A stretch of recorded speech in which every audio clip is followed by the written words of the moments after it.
Alden Richard update and another behind the scene ni Alden for cover niya sa Preview Magazine na sinut kasama ang kanyang team na pinagandaan niya ni Alden, siyempre ang iba-ibang outfit.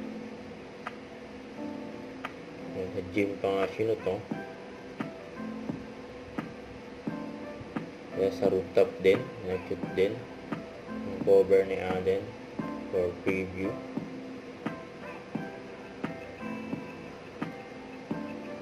Sige mga forma ni Alden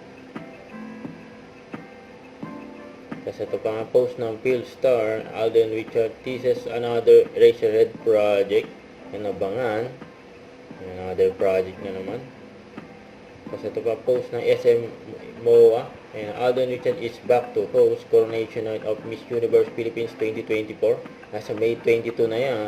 Huwag kalimutan mag-subscribe, click on notification bell for more update. Ito po ang Richard Reaction Vlog. Bye guys, team for what?